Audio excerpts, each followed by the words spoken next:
I think my hard thing now is that this has also taught me to accept the fact that I'm just a conduit for all these healing lessons. I have to go through all of these healing lessons. But I don't think that's a bad thing. So I can help people. Yeah, so you could be a catalyst for other people's health. I mean, what a cool gift that you've been given. Yeah, it's not a burden, right? It's a gift. It's a gift. It really Positive. is. It is.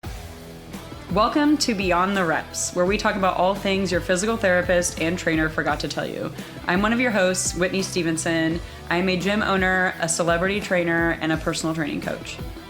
And I'm Dr. Hanna Shays, your co-host. I'm a physical therapist and practice owner. All right, we're back. We're going to keep talking with Dr. Hanna. I guess this is still episode... What episode is this, 10? It's technically 11 if it's a separate one. We'll call it part 2 of episode 10. This is just a continuation of the conversation we were having last time. So Dr. Hanna was talking about her health journey and basically everything that she's gone through. And we did a big, overarching view of all of the systemic issues that she had went through. And that's part 1. So if you want to tune into that, go for it. But we're going to continue to talk about, basically things in her past that affected her now. But now we're going to go more into the physical side of what was going on. Not just talking about her nervous system and hormones and what was going on with your physical body. Did you have injuries? Did you have this thing that you've shared with me that's called hypermobility, which may have contributed to some stuff. So hypermobility means having a greater range of flexibility, being overly flexible. It's not necessarily a super positive thing. It can actually hinder you and get in the way of a lot of things. So let's talk about that. What was your first experience? How did you even know that you had this and that it was a bad thing? Most people are like, look at me, look at my thumb. I can turn it upside down, or watch my arm, it looks broken. And really they're trying to push it straight out. So what was going on with you?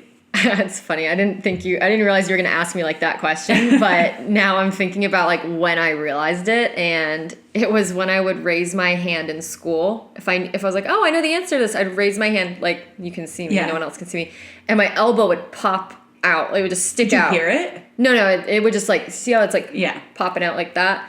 Bending backwards, basically. And you're doing the rubber pencil with your arm, And I can't feel it, right? Because that's just my range. And the kids around me, they'd look up and go, "Oh, what are you doing with your arm?" And I was just like, "What? It's what are straight. they talking What are you about? talking This is about?" my arm." So I would say that was probably how I realized I had air quotes. Hypermobility, you would just call, in lay people's terms, would be double jointed. Mm-hmm. Double joints don't exist, but that's what people call it. So double jointed. Mm-hmm. Double jointed. So elbows, and then my knees. I'm a little hypermobile there too, but my elbows are the worst. And so actually knees ankles. being kind of when you extend your leg fully, it's almost going backwards a little bit. Yeah, so if you look in a mirror and you stand straight, you should see your ankle bone and your knee joint and your hip joint all in a straight line. But if you lock your knees out, you might see, if you have that hypermobility, mm-hmm. your knees are going back behind the ankle joints. It's not this perfect stacked straight line. So it looks almost like a little curve. Yeah. So that's what knee hypermobility looks like. I think we probably all know. I can think of so many people now that I've seen that have that. Mm-hmm. And it's common in women. Yes. Some men have it, but I would say a lot of women have it. And now hypermobility exists on a spectrum, right? So now a lot of people are starting to hear more about Ehlers-Danlos syndrome, which is not what I have. But that is it's a genetic soft tissue disorder. Mm-hmm. So yes, it affects the joints the most because it's laxity, but it also will affect... It can affect vasculature. It can affect skin. Everything is a little bit more pliable and weaker than it should be. And you can't fix it, right? That's just that's how your genes are. So those people... Is that a muscle tissue thing, or is that a joint thing? Or is that a combination of the... There's a bunch of different types of EDS. Okay. There's not just 2 kinds, right? There's so many different kinds, and some people can have the kind that affects your eyes more. Some have vascular issues on top of that. Some it's just the joints. So it's a pretty wide range, and they're constantly finding new things out about it. And then hypermobility is not necessarily a precursor to this, but it's its own thing on its own. Yeah. And it's, you don't just develop it. You have it. You're born with it. It's genetic. So it's just also a symptom. Sorry, I'm like, I have to move. But it's also a symptom of Ehlers-Danlos. Hypermobility. Yes. Yeah. So that's usually how that's how you kind of know you have it. Like, you don't just not notice that and then find out like, oh, I have vascular stuff. Like, oh, it's EDS. So you kind of combine it with the hypermobility is just the obvious thing. Yeah. And then there might be some other things with it. So that is not what I have. I'm generally hypermobile. Okay. But I don't have chronic pain from it. EDS, a lot of people will have different types of pain from the joints either getting worn out, slipped out or moved out too. Yeah, there's a high incidence of like joint fusions in the neck and the back just because things were so unstable for so long that things got damaged, and they sometimes have to have hip replacements early, things like that. Not always, but you see that. Yeah. With my hypermobility, it's just, that's also genetic, but I don't have chronic pain. EDS, like their muscles will also just tense to spasm and stabilize the instability, and then they have pain from that. So say they go on a 5-mile walk, that might be like, they might feel pretty uncomfortable after that just because their body's working so hard to hold everything stable for the 5 miles. And it's tiring after you walk 2 to 3 miles. So then it gets even more, we got to stabilize. So they're more prone to soreness. Like I've never had issues with that. Yeah. Did you notice any of this improve? I mean, I'm kind of jumping ahead here, but I have a question for me personally. Did you notice any of your symptoms improve with adding in strength training? Yes, but it was a mix of strength and proprioceptive training because I was strength training in college and I just had no idea how I was moving. Like I was like, oh, I'll just do some hip thrusters, or I'll do RDLs. Do you think you did any like eccentric or tempo training when you were in college? Like that wasn't a thing? No, we just went to the gym at UF and like did barbell. Like my friend and I went and we did back squats, we did lunges. And I was just moving however I was used to moving. I wasn't formally trained. So, I mean, I didn't have pain. I didn't damage anything per se that I was aware of. But recently when I started fixing my knee and all of that stuff, I did a lot of like joint proprioceptive training before I did the strength training. It wasn't just, the strength training fixed it because I wasn't moving well when I was strength training in college. And when you say proprioceptive, just to make it clear to everyone, was that including like tempo, or what do you mean? What tempo is pace? Yeah, tempo is like eccentric, 3 seconds on the way down, hold at the bottom, explode on the way up, or 3 seconds on the way down, no pause, 3 seconds on the way up, or... No, so... Like, what were you doing to help develop your proprioception if it wasn't tempo? Well, so I'll just tell the listeners, because I don't think I explained. Like, proprioception is just awareness of where your joints are in space. So if you are hypermobile in the knees and you lock your knees out and they go, like I said earlier, back behind the ankles...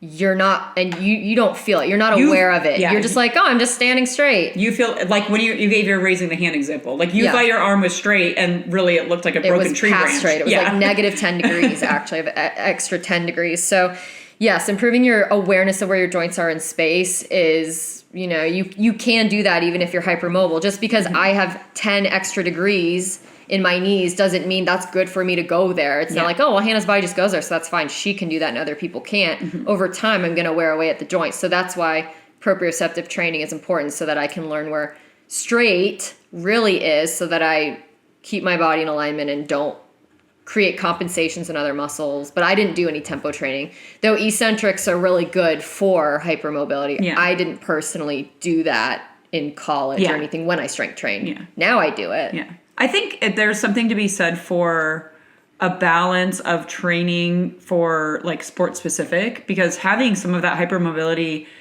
is probably good depending on what sport you're doing. It's, having a little bit of a more flexible elbow, baseball players or hitters all the time and pitchers all the time say they like having like a rubber arm basically, because they're throwing and they're getting so much like stretch reflex when they're throwing. And even swimming, having a little bit of hypermobility, diving, gymnastics, you're kind of in a place where you're taking advantage of it. So when you're in, high level at that sport, you're constantly training on it. But I don't know that you would, I wish I would train for the balance of it. I would want to train for the balance of it, even if I was still trying to be like elite at my sport, because you want to be able to do the sport in my head as long and as good as possible. So if you're not adding in those things, you're going to reach a limitation of like, Yeah, you're injury. Just snapping the rubber band back as far as it can go over time. And it's, I mean, and people who have Ehlers-Danlos syndrome, like, think about that getting frayed and not rebounding as quickly, and that's why they get worn out joints, or they need joint replacements, or they have surgeries or fusions. Like, for me, it's more of like the rubber band does snap back, but if I do what you said, like that repetitive throwing or something multiple times a day, every day for years, like, it will wear out. It's not just, oh, they're super gifted. Like, they could go forever like this. Like, it will cause issues later if you don't learn how to, improve your proprioception and control. Okay, so back to so you discovered you were hypermobile on accident by answering questions in class. And then did you incur like an injury or something, or what was negative about this for you? All of the different things that I started to feel in high school through college, I've gone through instability in my low back. So my sacroiliac joint would get out of rotation from kicking too much on my left side. So then that was the first nagging issue that I had. So low back pain that was coming and going. I've had left knee pain from left knee instability, my left jaw subluxes every now and then, and actually my left shoulder blade has like come out of place on a massage table before. Normal. Which is terrifying. So it's like nothing's ever been, fully dislocated, but there are definitely signs of like the muscles aren't stabilizing the joints in place properly, and that's caused some fun issues over time. Do you think hypermobility is something that appears more in females than males? Yes. And then I'm also just pondering if there is like an estrogen link, because when we're in high school, we're going through puberty and we're obviously getting our periods and things are changing, or our hips are changing, and there's an extra elastin. You have to get wide to birth a child. Yeah. And I mean, honestly, hypermobility gets worse when you're pregnant because of all the relaxed hormones and the estrogen. Relaxed hormones. Relaxed ligaments. And relaxin. Relaxed hormones. I wish they were relaxed. Not on crack. And a lot of people with Ehlers-Danlos syndrome, they won't really know they have it until they get pregnant or after they have a child. Because it gets exacerbated so much. It gets exacerbated. So, okay. So the knee. Let's go into the knee. So the knee was a huge hurdle for you to overcome. And it was not a career-ending injury. It was just something that you were constantly like battling with, or how did you overcome that hurdle? Yeah, so when I was 24, I was playing pickup soccer really intermittently, and I was telling you earlier we can actually mention Sam and blame him. Oh my gosh, Sam, my husband. So I know I've sidebarred part one. I feel like we talked all about Hannah's health journey, and I just was sharing with her earlier. I'm like, where was your husband during all this time? Because at one point, I'm sure he was supporting existing. me from the sidelines. Was he just saying like, "Oh, my wife's crazy," like, "Good luck," or was he? He's not in healthcare, so he was just supporting from the sidelines while I figured this out. So, I was 24 and I was kind of intermittently playing pickup soccer. I had started doing my rotations at the hospital, so I was like quote unquote working because I was in student rotations, and you were at UF. At UF, and he and I started dating, and he was living in Palm Beach Gardens, which is 4 hours from UF. So then I would drive down for long weekends for that time and wasn't playing soccer. And one day I was like, I'll just go back and play pickup soccer. And after sitting in the car every week, I hadn't played for a month, and I was like, not playing. I'll just go back. That's fine. I don't need to train into this. I've never trained into it, right? So then I tweaked my left knee. That's why it's called pickup soccer. You just pick it up. You just pick it up. You just pick it right back up. So I tweaked my left knee, and it was weird because I never in my life really had pain. I mean, I'd sprained my ankle, and that's obvious, but I never had like just that kind of pain. Yeah, never had knee pain. I think every athlete can probably feel your conversation here is like when they had their first like real injury, not just like pushing through something at practice, but like when you finally go like, because I could push through everything else. Like I'd strained my quads, I strained a groin, like I had the SI joint stuff. I would just slap icy hot on and keep playing, and it would just hide the pain. You can't do that with your knee. Like in soccer, like no, if the knee's hurting, it's like red flag. I think they even say that in yoga. It's like you can mess with the gods, but you can't mess with your knees. Is that what they say? It's literally a saying. I buy it. I think one of my like Bikram instructors used to say that, but okay, so, and then at this point too, you're not technically like a student athlete. So I mean, I was always like, if I was injured, I was like, trainer, like what's going on? I'd go straight to like the athlete training facility. What do you're like a regular person with a job. Like, what are you? Well, no, I was still in school. Oh, but and in school.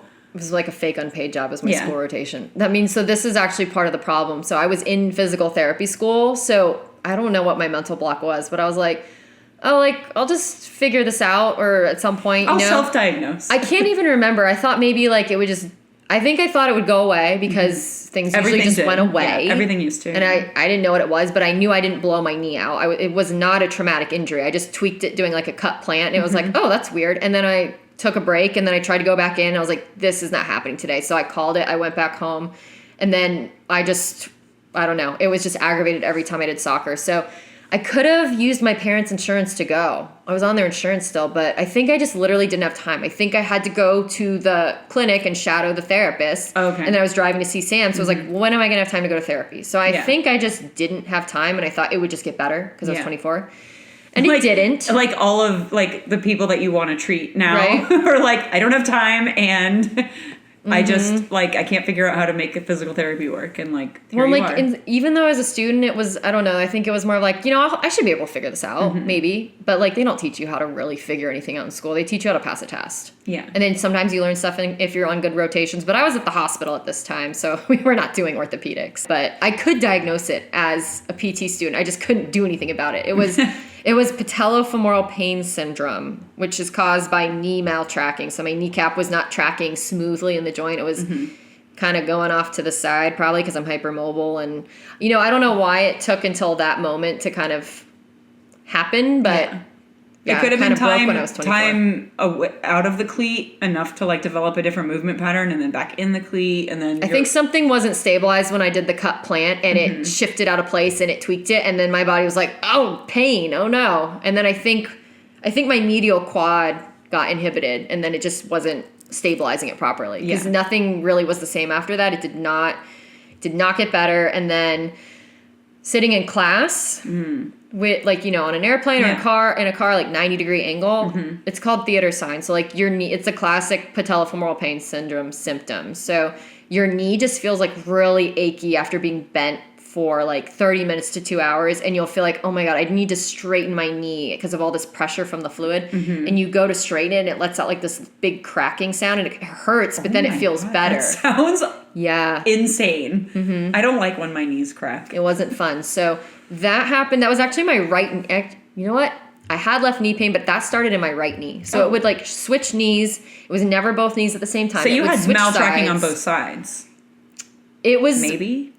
It was yes, but it was also kind of unclear because I think this started in my right knee, and then eventually over time it just settled in my left. So, now I know it was coming from my hips. Yeah. But yes. Which all of this you attribute to having hypermobility in your hips. Can you have I should have asked that earlier. When you have hypermobility, is it only in one joint, or is it something that's like all over your body? Well, so there's a thing. Mix? It can be a mix. There's a thing called like the Baton scale, and so you can add people's score up on that based on where their hypermobility is, and the higher the score, the more rated hypermobile you are. Yeah. I think I'm probably like a 4. I think you just I have 2 elbows, 2 knees, but you can rate it. It can be in a few, but it's usually in more than one place.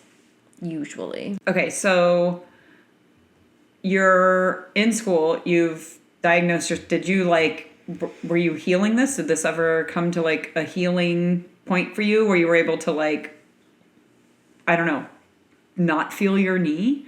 Or was this was 2018 when this happened.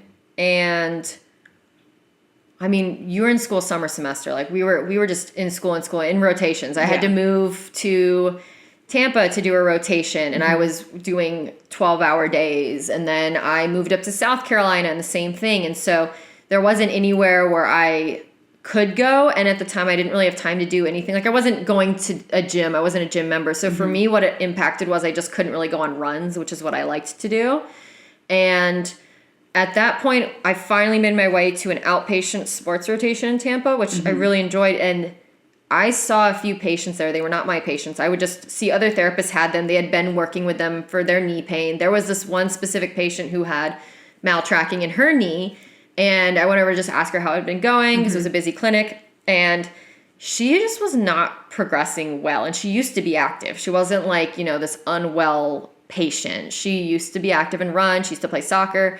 And I don't really know what the therapist was doing for her, but she wasn't making great progress. And what we learned in school about the knee in like 2016 to 2019, I don't know. I think we were right at the end of like a lot of outdated information. It's changed a lot since then, but the information we had wasn't useful beyond, I think I know what's going on, but like, what do I do about this? As a student, again, you're just being taught to pass boards, how to pass a paper test, not how to actually like fix the thing that well and effectively.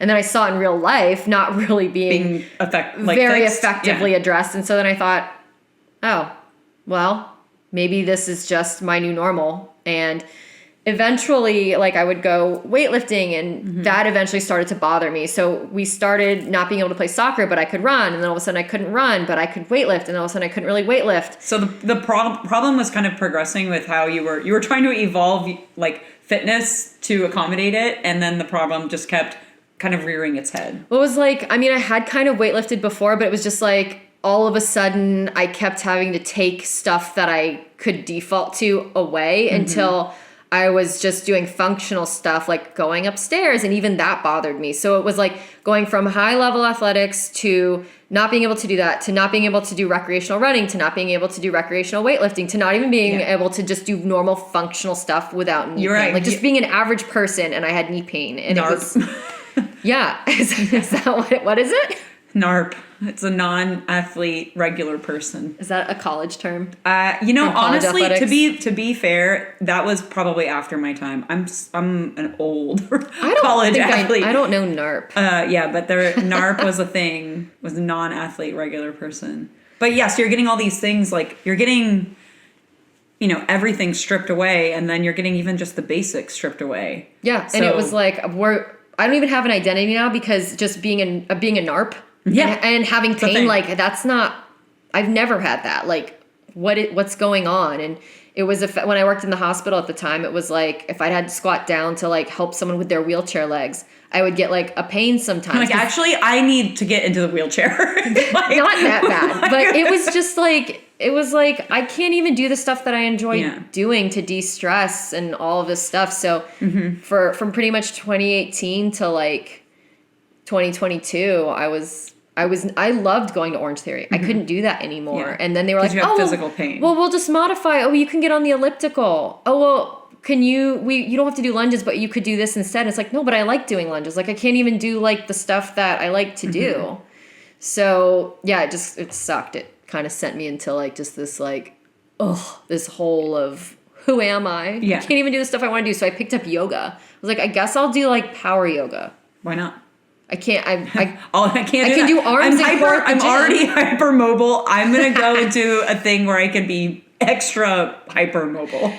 So yeah, I was like, I could do arms and core at the gym, but I couldn't even do like my leg stuff that I enjoyed. And again, here I am thinking like, there's only so much that physical therapy can do because I never saw in school like great results. I didn't see in clinical rotations good results. Like I saw basic ass knee treatments because then I went to South Carolina for my other orthopedic rotation, and that was a mill clinic. And everything that these people who had knee issues that they got, it was like there was no refinement around like feeling where your joints are in space, muscle imbalances. It was like, okay, go do step ups. Oh, you've been able to tolerate step ups for 2 weeks? Okay, maybe we can try and do step downs. Did that feel okay? Oh, there was pain. Well, we need to scale that back. It was just do this exercise. If this exercise doesn't work, do this. But there was nothing about what's firing properly. Are you stabilizing? What do you feel? Where is your knee? Do you feel your hip? Where's your ankle? What do you feel? Are you grounding through your feet? Yeah, imagine opening up an instruction manual and not knowing how to do anything and being like, oh, week 1 of knee pain. Well, we give them quad sets and then we give them straight leg raise. And meanwhile, I actually couldn't even do a quad set properly because my inner quad muscle was so inhibited that I was maltracking during a quad set. So if you just open the instruction manual and you're like, oh, have Hannah do a quad set. Well, I can't even do that properly. So like, how the hell am I supposed to progress? Yeah, because you can't even do step 1. And I was hyperextending to do the quad set. Yeah, you weren't using it. And it wasn't even happening properly, Yeah. Okay, so you were in pain for months, right? Like, or years? Years. You were in pain from 2018 to 2022. So this was like 2022, 2023 is when I started trying to kind of like address it. Yeah. So it was like 4 to 5 years. Yeah. So just on and off. Just so people know, this, when you're in pain for this amount of time, it's obviously, it's still about the original injury and your tissue damage, but it also affects so much more. Like, it affects your nervous system. It affects your brain. Like, you have like complete adaptations for, changing your gait, walking a certain way, breathing a certain way because you're in pain. So you're kind of like mitigating that. I don't know, was there anything else going on for you? Like, I mean, we talked a lot about your nervous system in the previous podcast, but as far as this goes, this 100% had to be a little bit affecting it. Yeah, I mean, to me, I think the effect on that was more of the emotional stress, which would affect the nervous system, not so much the like, oh, this really hurts, I'm in horrible pain, I'm in chronic this pain. Is stressful, because it was eventually the pain, it wasn't always with function. So eventually I just kind of cut back enough that it didn't bother me to go up and down the stairs anymore. I didn't do anything to therapy that. It just kind of chilled out. But I still couldn't tolerate doing a bunch of lunges or squats at the gym or jogging. So functionally I was fine by 2021. Because you were avoiding... Yeah. You're avoiding things that would really trigger it. Yeah, I just kind of stopped running and sprinting and stuff. And so eventually when I just kind of gave up on that, it did functionally walking around being a NARP. It had chilled out by like 2019. It was fine. But then I was just doing yoga at that point. You weren't necessarily like competitively playing when you got injured. You got injured in a pickup game, but like you still were shedding this skin that you had forever of being this athlete and this soccer player. And then all of a sudden now you're like, well, I guess I'm going to be Dr. Hanna, who doesn't work out anymore, who doesn't train like she used to. It was sudden. I mean, it's not the same as like, oh, it's your last swim meet of college and you're not going pro, like the end, right? It was, I had graduated, I had finished all that stuff, but it was kind of ripped out from under me because it was so unexpected and it was actually so minor, at the time. Like, I didn't blow my ACL out. It was like, oh, okay, well, I guess I don't need to play soccer anymore. I'd already kind of like quit at some point before, but it was like, oh, well, I can't run anymore. Oh, I can't even go to the gym. Like, I just picked up yoga because it worked, but like, I didn't even love it that much. It was just, I didn't get to like, running was kind of how I expressed myself and reduced my stress. So when you have chronic pain for years, it's beyond 6 months. If you have chronic pain beyond 6 months, like it's not just the tissue damage or the changes to like how your body moves, but it also, that movement pattern and avoidant patterns can like kind of weave their way into your brain, like even the emotional part. So you'll develop what's called like fear avoidance patterns. So if I know it's going to hurt my knee, or I think it's going to hurt to go squat down and pick something up, I'm going to change how I'm squatting down. I might go into like a half kneel with one knee down, or I'll squat really wide, or, whatever to avoid that pain. Or sometimes you move and you're expecting that pain, and it's just this constant like cycle of trying to avoid pain. Now you've changed. So you've successfully avoided the pain, but now you have altered movement patterns, and that just leads to other issues too. When you're in pain like that too, I think you're constantly aware of it in like a weird way. When it's in the back of your mind. In the back of your mind, you're it's protecting always yourself. there. It's always there. And I felt this way when I had nerve issues and I had hurt my back. And I still was kind of pushing through and doing stuff. And it was, you have all these adaptations that you don't even realize that you're making. Your body is just kind of like making for you, because like you still have to move and get up and do things and, demonstrate or participate in your life. So, but you have, it's almost like this weird, like shadow that you're dealing with, that you're kind of carrying around with you, like, oh man. And you don't realize how bad that makes you feel until the shadow is gone. And then once you're, a lot healthier and you've worked through some of the fear of the movement patterns, you've worked through, I actually feel safe in my movement now. And then you're like, oh man, I feel so much better because I don't have that like, you can trust your body. yeah, I don't have to worry.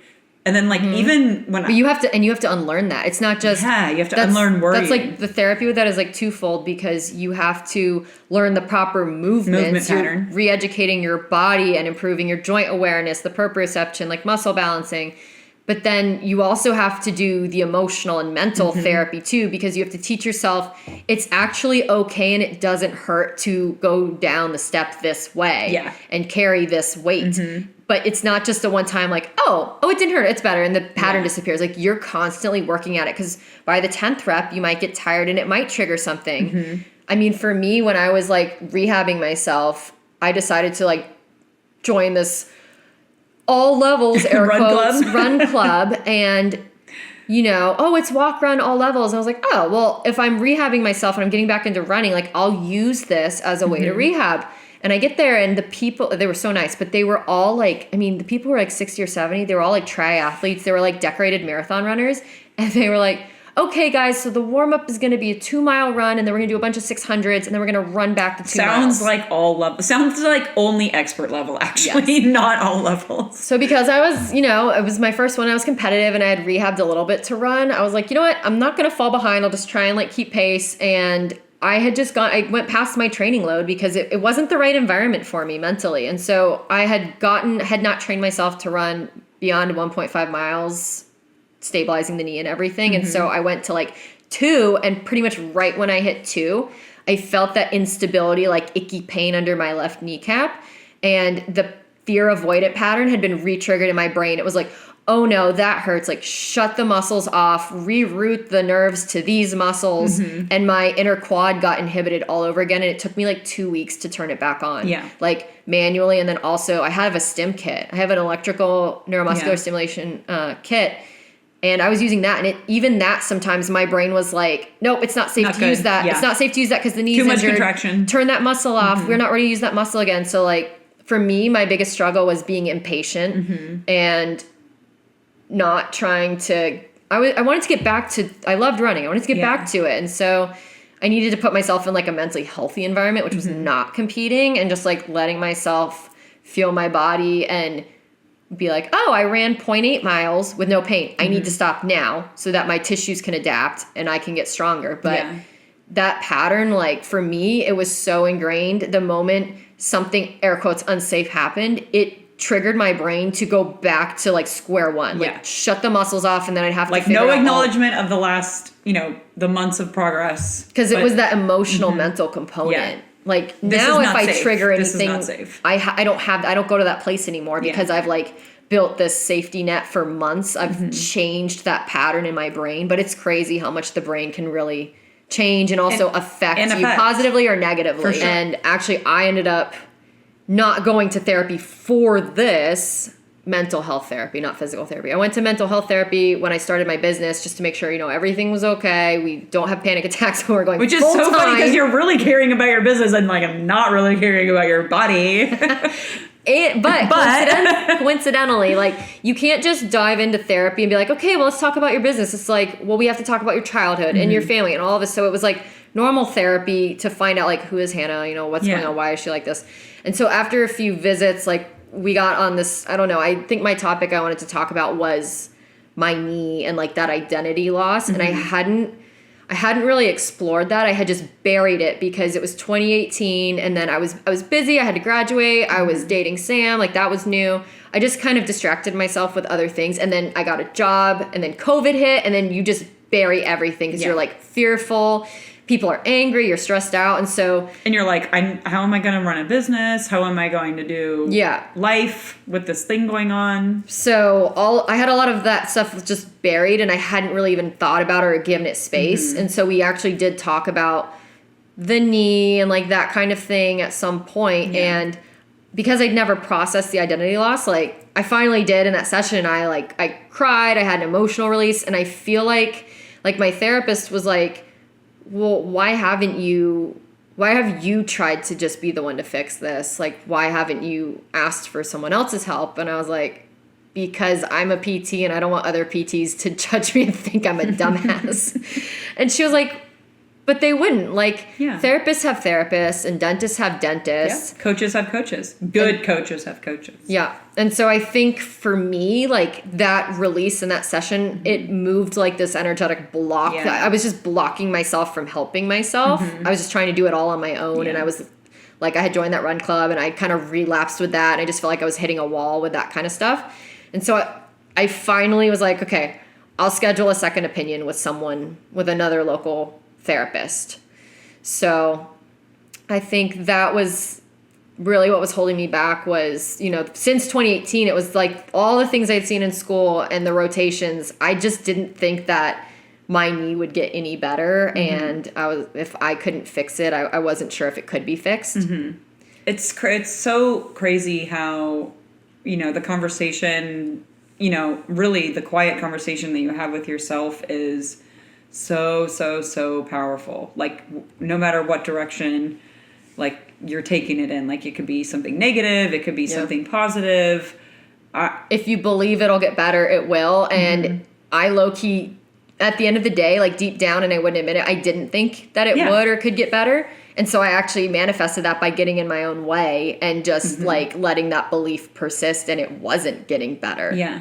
Okay, so you got an appointment finally. You got help at some point. You're walking today, so.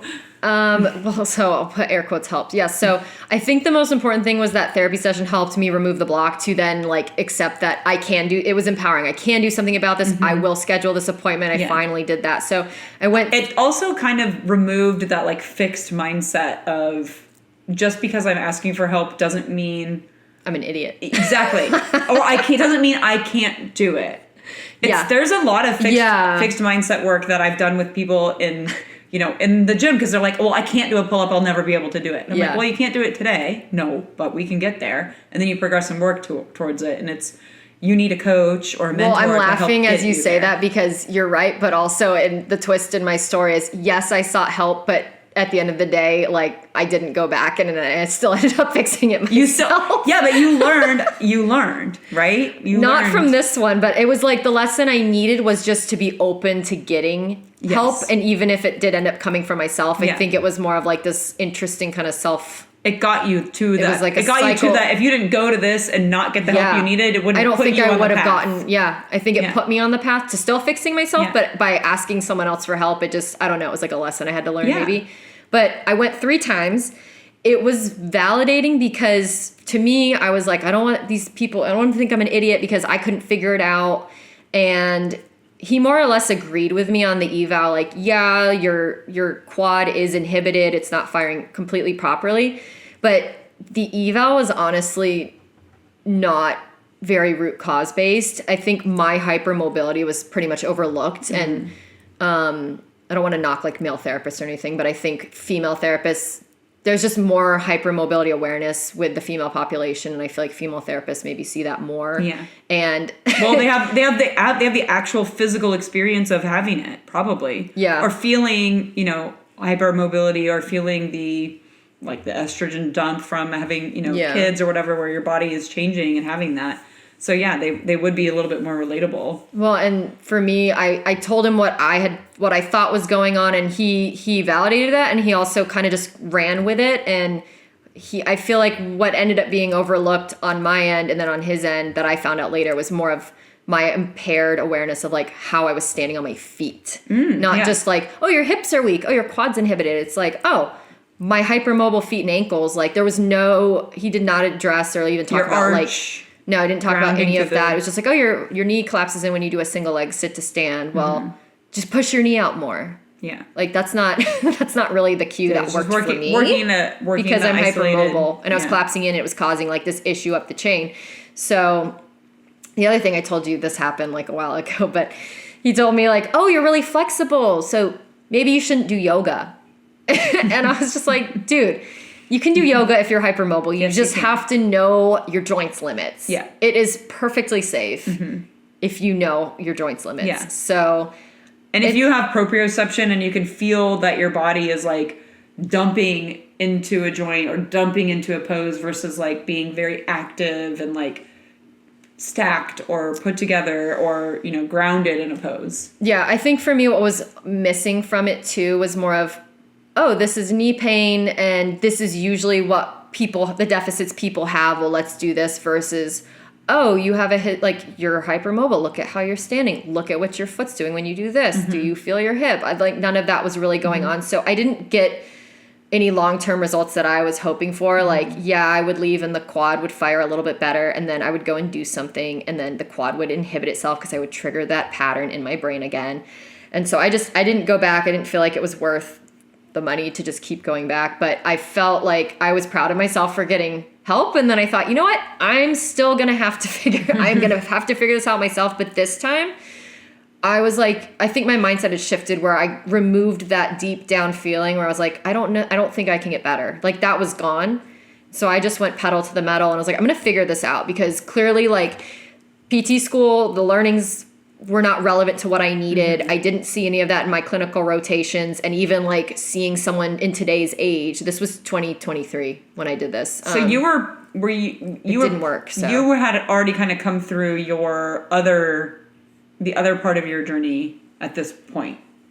The gut and the nervous system. Yeah, so you had kind of already I have fixed those things. Yeah. So I think that gave me like I can do this. Yeah, like I know how to do and apply and read and research and test. Well, the hard thing is in school, you're taught like, this is how you diagnose this and this is how you treat this. And then you think, okay, but if that doesn't work, then did I do it wrong? Or, if it didn't work, then they can't get fixed. And then, you'll have to go get a knee replacement when you're 70 because you're wearing your knees out and that's just tough shit. That's just the way it's going to be. Yeah. And that's not true at all. It's like you have to be patient and creative and willing to dig and figure things out for yourself because I think, again, for me, it wasn't, oh, Hannah, you're such an idiot. You can't figure this out because I went to someone else and it's not that they couldn't figure it out, but it was just like, they didn't fix me. Right. Yeah. So I was like, you know what? I'm going to dig in. I've done this before. Let's do this. So what was a big kind of like, I don't know what to call it, revelation, I guess, when you started digging in? Did you have like one big thing that was like, oh my gosh, this is helping me so much? It was my foot. It was the foot. So I knew my hips were weak. I knew my quad was inhibited, but that missing piece that I had not addressed Going before. Down the chain from the knee. Yeah, because I had got myself back to running that like 1.5. Like I thought I was like, I figured it out. Enough to do a run club. I had done nothing for my foot. And so then it was last year I really started digging in at your gym and like doing some rehabby things at your community workouts and all that. Gave me more consistency. So I started changing the way I felt the ground through my foot or how I felt things through my foot and not letting my hypermobility make my arches collapse in and really training that and training my joint awareness and the eccentrics, like we talked about, some more tempo training. And I was more patient with myself because I was like, you know what? I've come this far. Now I'm able to do this. I don't need to go to a run club and get competitive and then just set myself back. I'm going to be patient and we're going to like work through this. And it ended up like the ultimate thing I was missing and that other therapist, and I think most therapists miss, is it was the foot and the ankle. Taking off your shoes and like actually being barefoot. Yes. I started rehabbing without shoes on. Yeah. Because that's the best way to feel and know what is going on. Especially if you're hypermobile. Because if you're on really high arch or high stack height shoes or just soft running shoes, like you don't know where your feet are in space. Yeah. I didn't know where my feet were in space without shoes on. Yeah. It did not occur to me. And so you were able to be patient to get there, and you kind of like took a step, maybe a couple steps back in your training or in maybe what you wanted to do. But now, I mean, I see you on Sundays, you train like an athlete. You train like a college I'm pretty unlimited professional now. Athlete, and so for you, like, I'm sure that makes you feel so good. And then like, do you feel like any different sense of identity? Like, how do you feel when you train right now? I feel like I'm back to training the way I want to. That makes me feel good. Like, I can run 3 to 5 miles now. I can do plyometrics. I can do box jumps. I can do agility ladder. You hear that, Sam? It's not your fault anymore, Sam. I'm in a more chill run club. I'm in like a more chill run club. So we run 3 to 4 miles a week and I have no lingering issues. It's definitely, I wouldn't say that I can go to CrossFit gyms. I'm not doing crazy things, but yeah, I'm unlimited now. I do think about it and I'm careful, but yeah, it's awesome. Do you feel like in a new identity? Do you feel like you've kind of maybe branched off or grown? Like I know for me, if I think back about like my identity before when I was like a really, really, really high level competitive athlete, like who I am now is not who I was then. Yeah. But a huge part of those, stories in my life, swimming and CrossFit have shaped my identity now. And I'm not so, I don't want to say afraid of who I am now, but I'm not like who I am now doesn't take anything away from these other things that I was able to do, even though I'm not doing them anymore. Yeah. Because I'm really happy. Yeah, I'm not a soccer player anymore, but I do feel like my identity it's more restored to how I want to train. I feel just as good as I did, and I'm not planning on going back to playing soccer. That's not in my goal. I'm not looking to do that. I just want to stay active and feel good and challenge myself. Yeah, and do some athletic movements, which is really cool. I'm sure that makes you feel good about yourself, kind of like, oh, I'm still able to do these really cool things that, I did when I was a high-level soccer player. I look forward to, like, working out now instead of, like, oh, I'm supposed to work out, but it's not really what I want to do. Like, it makes you feel so good. I mean, it completely changes your emotion and your mood, too. It's one thing to learn how to do something, right? But versus, like, actually seeing yourself through it and, like, using that knowledge. That's like, working applicable knowledge versus, like, oh, textbook knowledge. Oh, we'll check the hip. Oh, well, they say weakness at the foot ankle. They don't say anything more about how to. What does this feel like? Does that mean collapsed arch? It's just weakness, and then they're like, oh, we'll just do short foot where you're just squeezing the arch, and it's like that's not really that applicable. So yeah, definitely going through all of these hypermobility injuries has. Yeah, you now when you taught me how to treat people, especially hypermobile people. Well, because now you've walked the walk. So now when you talk the talk, it's authentic. So it lands on your clients. They understand what you're saying because they're like, oh, she knows, she's been through this. She's talking about this with such gusto. Like she has to have gone through this, or she knows what she's doing. Yeah, she knows her shit.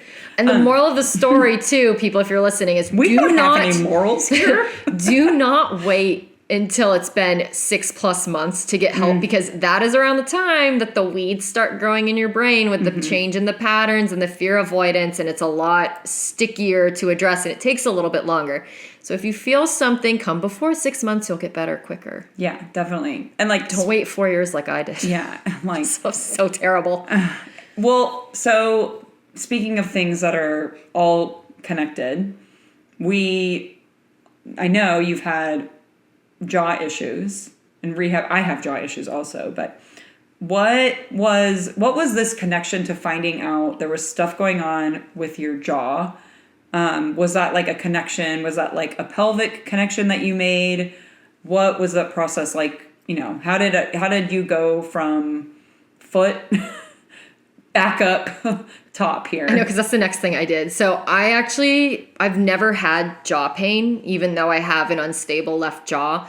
I didn't actually even know that my jaw was an issue until my dentist he told me I clenched and grind and I needed a night guard. And so then he had me open wide and he was like scanning my mouth and he was like, oh, your left jaw like tracks out of place when you open really wide. I couldn't feel it. I opened wide. I've never locked out or gotten stuck or anything. Yeah. And I was like, oh. And then he had me like feel it and I was like, oh, that is coming out of the joint. That doesn't feel good. So obviously there's a problem even if there's no pain, right? Yeah. So my mom was kind of my model for this one. I remember when I was in school, she had TMJ issues. She had pain in her 40s, I think. And she went to the dentist and the dentist was like, oh, go get acupuncture.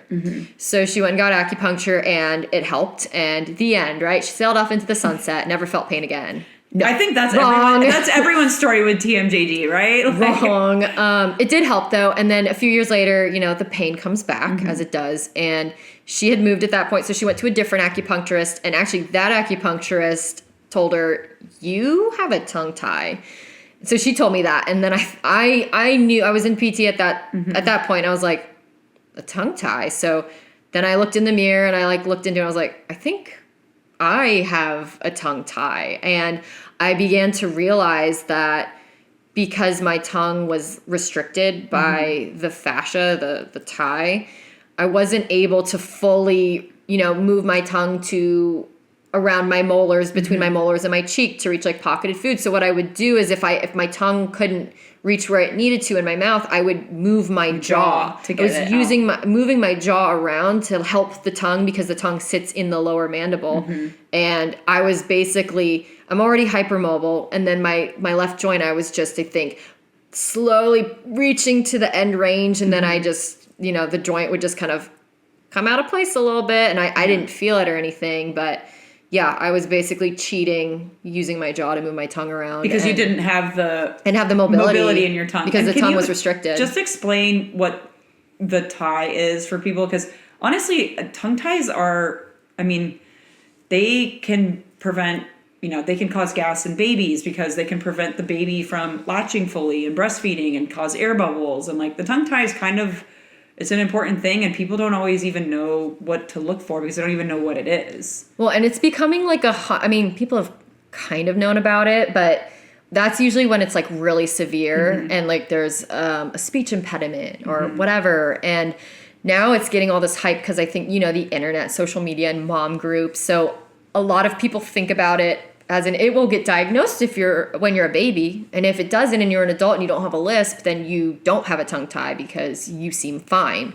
But a lot of people actually, if you don't get breastfed and you just bottle feed, you don't know because you wouldn't know. It's not the same latch as when you're breastfeeding. And so, that's one thing that I had to look into is oral myofunctional therapy, which is basically tongue and airway therapy. And they talk about diagnosing and treating tongue ties or strengthening the tongue and the airway. So the tie is the bottom of your tongue. It's like a string. It looks like a string of tissue connecting your tongue to, everyone has a different insertion. So some people's it'll be at the bottom of their lower mandible, the gum line. And some of it will be, some people, they'll have it coming from the floor of their mouth, not connected to the back of the gum line. Some people have a posterior one that you can't really see as easily, but it still causes some issues. Basically, the tongue should sit at your palate. And if your tongue is restricted, it's not going to be able to reach the palate. And if it can't reach the palate when you're a baby, well, then your palate can be narrow because the tongue helps shape the width of the palate as it sits up there as your face grows and you age. So if people have this low resting tongue posture, they can get a high narrow palate. They can have a tongue thrust. They can mouth breathe. So if your tongue sits really low, it can block your airway. So if you're a chronic mouth breather and you can breathe through your nose, but you just choose not to. It could be that's usually a myofunctional disorder that needs to be addressed. That open mouth posture can cause jaw pain. A lot of oral myofunctional disorders cause jaw pain. That's why I pursued coursework in it, because when I treat jaw patients, I'd say about 50% of them need some type of myofunctional therapy. Just again, I didn't have jaw pain, but I still had jaw dysfunction. And the whole reason I went down this rabbit hole was because I didn't want to get sleep apnea. Because if your tongue's stuck down there, it's not going to get as strong or move. It can block your airway. You can eventually get sleep disordered breathing, sleep apnea, upper airway resistance syndrome. You can get jaw pain. And I just basically at that point was after I'd fixed all my stuff, my knee, my gut, my nervous system, I was I don't really want to get TMJ issues like my mom did in her 40s. Yeah. I'm going to go down that path. I can already tell. So why don't we just deal with it now? Yeah. So. And you can just add it more to it's setting you down another path. You can keep adding it to your own practice because you dove into it. So when you are doing myofunctional therapy with somebody, can you describe what that is? Because I think people are myofunctional, I don't know what that means. maybe they're not understanding what exactly you're addressing when you're saying, oh, we need to do some myofunctional therapy. Well, what are we going to do? So it's not just, I don't want people to look in the mirror and be like, well, what's a tongue tie? Oh my God, do I have a tongue tie? Let me go get this clipped. Like, don't do that, because not all tongue ties need to be released. Not all tongue ties should be released. It depends on if the palate is wide enough to fit the tongue when it's released. You don't want your airway to be too narrow and then have the tongue released and then your airway gets blocked. So it's really important to not rush out and diagnose yourself and then go get it cut. Like, find someone who is certified or who knows how to do myofunctional therapy and go get assessed. Get some strengthening done, see if you even need to have the tie released. But it focuses mostly on airway therapy and tongue therapy. So the ultimate goals of it, what would you get out of it, is to restore proper tongue posture. So at the palate, your tongue, when your mouth is closed and your nasal breathing, should be sitting at your palate. And the goal would be eliminate mouth breathing if you're a mouth breather, and that's a habit. Improve sleep quality. So I'm seeing someone right now. You're not mouth breathing when you're sleeping. Snoring is not good. Snoring is a form of, it indicates an airway issue. So, or a tongue issue. So I'm seeing someone right now and she's never felt rested in her whole life. And we've been working on other things. And now I'm like, let's do some myofunctional therapy and see if we can make you less tired during the day. Yeah. And feel better when you wake up. It can be to eliminate tongue thrust and orthodontic relapse. So people who have had braces multiple times or Invisalign multiple times, that means there's a myofunctional issue going on. Like, your teeth shouldn't be continuing to shift once you have the braces off. And then it can also improve TMJ issues and headaches. So, and you actually got your tongue tie released. That was part of your own personal... That was part of the TMJ journey. Yeah. So, yes, it's hypermobile. Yes, I needed to stabilize my neck and my jaw. But at the end of the day, that only did so much because my tongue could not reach where it needed to be. Yeah. And so I could stabilize my jaw all I want, but I'm not going to be able to have like the right functional range for the tongue. No. So I had to go, I went and got it released because I just knew that I needed to do that. I worked with someone on that, a therapist, and I had it done December 2024. So I did full. I remember when you had it done. Yeah, I was like, I'm getting it done tomorrow. I know. I was like, dang. Your tongue, you're going to be like Kiss, man. Oh my God. Actually, yeah, I can stick it out for you. I know. Again, Sam, hey. I had the myofunctional prehab, I had the tie release, and then I had the myofunctional therapy afterwards. And it did help with light snoring on my back. No way you snore. Only on my back and every now and then. Not like bad snoring, just like every now and then. Sam's a really light sleeper, so, I mean, he's the only one who told me I'd snore, but... I think that was definitely something the therapy helped. Like, I was able to get my airway like even more open by doing like a balloon exercise, which was cool. But yeah, I mean, it was definitely, it's helped. I don't dislocate my jaw to do stuff anymore. Yeah, to just get something, a little food out of your tooth or something. So I did go through that, and it was helpful. Yeah, it was super successful. And now you've completed your own training in oral myofunctional therapy. Now you see people for...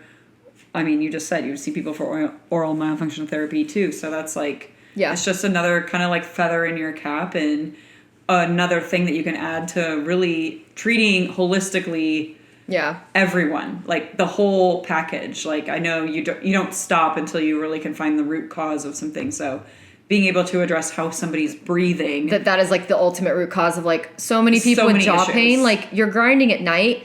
Because that's your brain's way of trying to get your airway open. It's like, oh, let's move the mandible a bunch of times and see if like we can open this airway because it's getting restricted. Like, grinding is an airway issue. And so how can I tout root cause approach and treat TMJ and headache patients when their root cause is myofunctional? Yeah. So I was like, let's just take the course. Add it. Okay, so wow, that was so much. All the physical stuff. I mean, honestly, and we know that it's kind of like there's crossover, right? Even we talked about it earlier with like, you know, when you're going through chronic pain, there's crossover into the nervous system. There's crossover into brain mapping and brain rewiring of figuring out like how your body's adapting to the chronic pain. So there's a lot of crossover. We just like to separate these two podcasts this way just because gives the listeners some organization to all all the things that we're talking about. And this is not going to be a 4-hour Huberman Labs podcast. Yeah. And I think we all know at this point, like, everything affects everything. So even though you got something going on and it could be decently isolated, it's probably affecting another area of your body, like, regardless. Did you know that gallbladder pain can refer to your shoulder? I did not know that. It's all connected. There you go.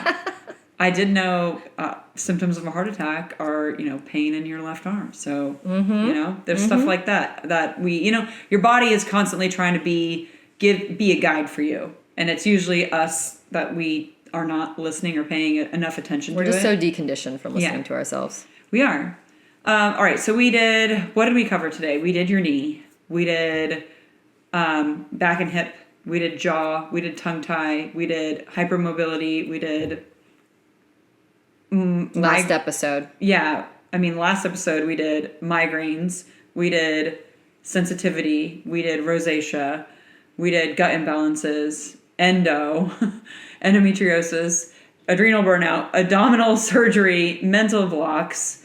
I can't even imagine that there's like one lesson that you could say that you learned from all of this. But what is I could give you like an overarching theme. Yeah, what is a takeaway from all of this? What is, Yeah. So we live in a medically reactive world, right? Oh, my blood work came back bad. I need to start taking care of myself. Mm-hmm. Oh, my knees have been hurting for 20 years. I guess it's time to get a knee replacement now. And all of what I've talked about today has taught me the value of being medically proactive. Yeah.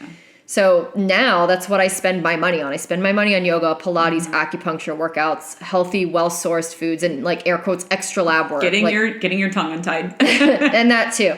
And it's taught me how to identify and address a variety of root causes to my patient's pain. Is it their biomechanics, diet, gut, nervous system, hormones, airway, tongue, pelvic floor? Yeah, maybe I can't help them with, the pelvic floor or like their gut per se, but I have a network of people now that I can refer them to. Well, you could be, like you said, you could be that person that's setting, giving them the legend to the map, saying like, hey, this is an issue, but it's really coming from this, and you should see this person. Mm-hmm. And that's the keys to the golden castle, like, oh, that's not my problem. It's actually this, and I need to address that. Like, I didn't even know. Mm-hmm. I wouldn't have even, most people probably wouldn't have even, gone down that path. Mm-hmm. So right now we're healthy, right? You. It's an ongoing thing. So yeah, are you on the same journey? Are you do you feel like that chapter is closed? You have a new health journey? I think I've accepted the fact that no matter what, even when I'm feeling good, I'm always going to be like just doing something for my health, even when nothing's wrong. Yeah. It's like, I don't know. I just feel like for some reason, I don't get to take a break, or I can't take a break. But now, because I went down the tongue tie rabbit hole, I learned that there's a deep fascial connection between like the tongue and the floor of the mouth, all the way down to the pelvic floor, right? Mm-hmm. That's a cool fun fact. And then it sticks with you and you're like, oh, well, if I had fascial restrictions in my tongue, is there something going on in my pelvic floor? Yeah. So I know a pelvic floor therapist, Katie Usher at Kaizen Pelvic Wellness. Yeah, you guys have a workshop coming up too. We do.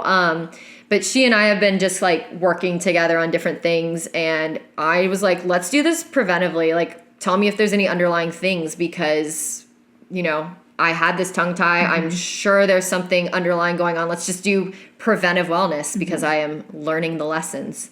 So it's good prep for, family planning. You don't just get pelvic therapy after you give birth. That's what everyone does. Oh, medically reactive. Oh, I have prolapse. Oh, I'm incontinent now that I gave birth. Mm-hmm. Oh, I'm having all these other issues. Let me just go get medical treatment now, versus some people preparing your body. Some people don't even do that after. No. Yeah. I know people who've had hysterectomies that are not directed to get pelvic floor therapy, and it's the number one thing they should be doing after a procedure like that. I think I heard in Europe it's becoming like a mandated part of like the plan of care. And also a fun fact, I forgot to say this earlier. We had lots of fun facts today. Well, in Brazil is the only country that has mandated babies' tongues be looked at.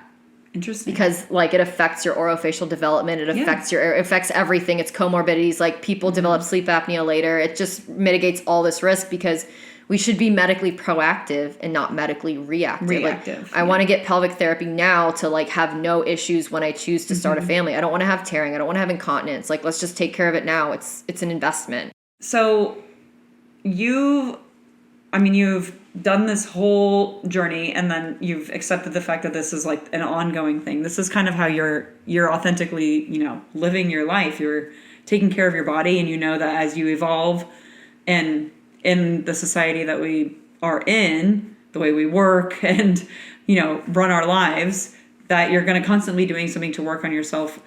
It's kind of overwhelming to think about that, because you're like, oh, I'm constantly going to have to be like fixing myself. Somebody who's maybe not as health oriented as we are might be a little intimidated by that. Like, do you have any advice for somebody who maybe knows they need to start changing things to become more healthy, or to start a journey like yours, but this might seem way too overwhelming, and like, I don't want somebody to be scared because there's like many steps, and like, if you peel back a layer, it's the steps actually never end. So most people hit rock bottom before they decide to book the appointment and spend the money on their health, because we're not conditioned to value our health the way we're conditioned to value spending money on like a Gucci bag or something. And at first I wasn't, any wiser than anyone else. I didn't want to spend the money on my health. I used my insurance. I was on my parents' insurance. I didn't spend money on that, right? Yeah. So initially I was miserable and desperate. So I spent the money back when I had the gut issues and the rosacea. That led me to, okay, I'll spend the money. Like, let's just do this. Yeah. Like, I'm desperate. I need help. This is beyond my scope. So I hit rock bottom. Yeah. Like most people, that's when you finally seek help. I get people like that too. And now looking back, I understand the value proposition of preventive wellness, of spending my money on nutrition or a consult, even though I feel good. Yeah. Like, I still want to do that now because I've learned that lesson. And well, what you're doing with pelvic therapy. So my advice is people should look at themselves as an investment instead of, oh, my body is an expense. Like, it's an investment. Like, you're building longevity. You want to have a good life and feel good when you're 50. Yeah. So it's funny. You said, how much did I spend on the tongue procedure and the myofunctional therapy? I spent probably $3,000 to $4,000 out of pocket on the procedure, but guess how much money and time that saved future me from medical testing with a sleep study. Say I'm 50, a sleep study, doctor's visits, dentist a CPAP machine if I got sleep apnea from it,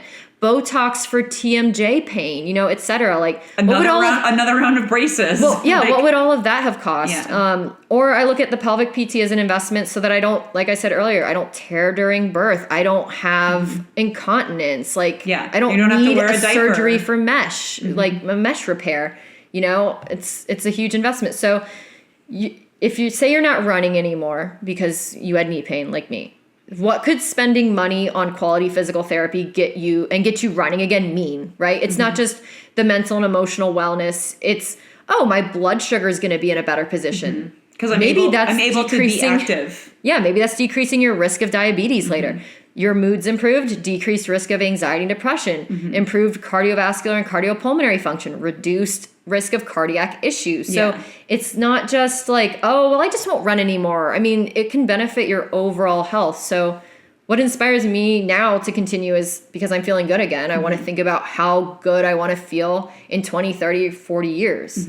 Like, I want future me to thank present me for putting in the hard work now. And I don't want to wind up, we've talked about this in other podcasts, we don't want to wind up in nursing homes using a walker or a cane. Like, I don't want to be afraid of falling when I'm 90, so I sit in a chair all the time. No. Like, just do the thing. Well, and like, you will just be medicated in the chair. You won't even have the fear because you will be, you'll be fearless and medicated. You'll be Looney Toony. So, like, really, if you're listening to this, you should, and you're in a hard place, like, you should feel empowered by the fact that you can control the outcomes of your health. Like, it might seem overwhelming, but like, you really can.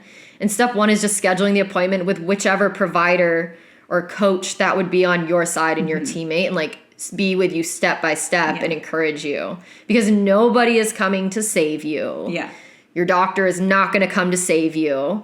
And if you don't care about your health, then who will? Yeah. I mean, you have the relationship with yourself. Like, that's the longest relationship you will ever have, is the one that you have with yourself. And it is daunting. I know a lot of people are like, oh my God, once I start like this, the dominoes are going to fall. I'm going to do one doctor's appointment, and then all I'm going to find out is all these bad things. And like, I would say that when you when you find these things out, or when you discover these things, look at them as an opportunity to heal and to learn about yourself, and don't categorize They're all lessons. them. Yeah, don't categorize it as a bad thing. They're all lessons. Yeah, especially if you're, younger and, maybe you don't feel that great and there might be something going on. You could be in a place to be,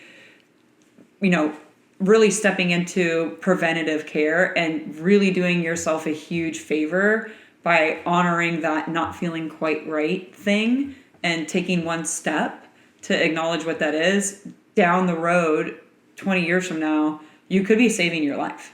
Mm-hmm. Just by making sure that you can be active and feel good. And I don't think that there's a price you can put on having a long quality life. I think that's what we're here for, right? We're here on this planet to enjoy and to live and to have quality, not just rot in a chair. Although I am all for rotting on a couch one day. That sounds great sometimes, but it's not living. That's definitely not the life I want to live.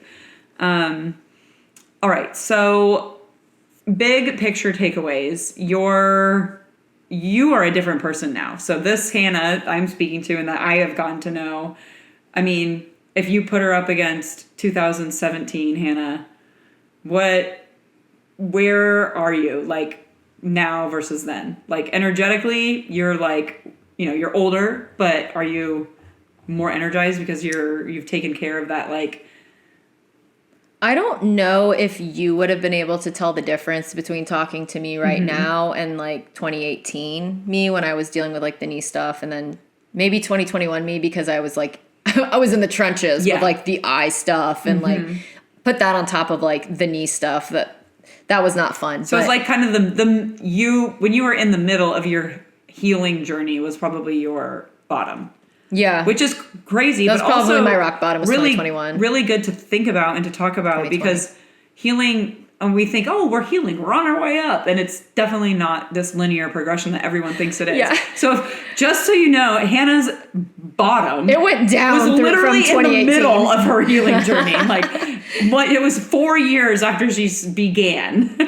Well, like we said, it doesn't stop. So, I feel now I'm definitely at the top of all of it because I've come out of it, but that doesn't mean it stops. So oh yeah, I'm going to go back and eat the way I used to in 2016 when I was still in college and doing whatever the heck I wanted and not paying attention to my body. But it's once you feel really good, you're this is worth it. Yeah. But no, I don't think you would have noticed too much of a difference talking to me. I wasn't I didn't have depression or anything. It wasn't I'm a totally different person. Did you have side bangs? No. But you would not see me doing the workouts you see me do now. Yeah. We wouldn't have known each other because I wouldn't have been coming to the gym that much and doing that kind of thing and pushing myself. So now I feel now I am more similar to my 2016 self before I had the health issues and I was moving without issues. But you aren't eating. Everything's higher quality now. Yeah, you weren't eating like you were in 2016. Hell no. You put a Hanna 2016 plate on the table and a Hanna 2020. What year is it? 2025. That wouldn't go well for me. Yeah, it would not go well. So I think, you got to this place today because you made a lot of decisions, and I don't even want to call them decisions. You made a lot of choices along the way that, that were hard. Those were the hard things. You made appointments that you didn't necessarily want to make. I had to spend a lot of money. You spent money on things that, as I was 26. 26-year-old. It's expensive when you're 26. Well, yeah, it's expensive, and you don't really want, when you have money like that, you don't necessarily want to be spending it on doctor's appointments. No. Or supplements. It's $400 a month. Yeah. It's, that's a car payment. That's, Yeah. So, I think in the name of this podcast, we're talking about doing hard things and, not being broken by these things that are coming at us.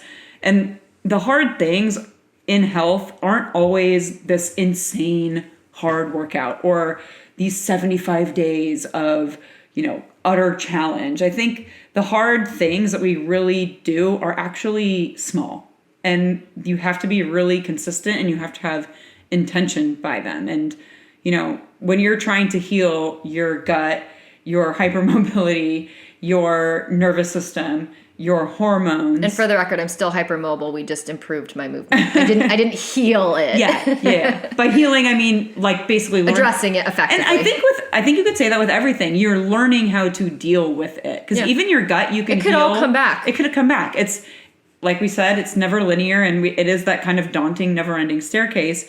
But you're learning how to deal with them, and you have these tools in your toolbox now of knowing, okay, the hard thing for me is I'm feeling a certain way. I need to honor that, and I'm, not going to do X, Y, and Z. Or I'm feeling great. I'm going to do this, but I know if I do this or that, it's going to send me over the edge. So I can't do that. So I'm going to just, your hard thing is constantly being in touch with yourself and tuning in. I think my hard thing now is that this has also taught me to accept the fact that I'm just a conduit for all these healing lessons. I have to go through all of these healing lessons. But I don't think that's a bad thing. So I can help people. Yeah, so you can be a catalyst for other people's health.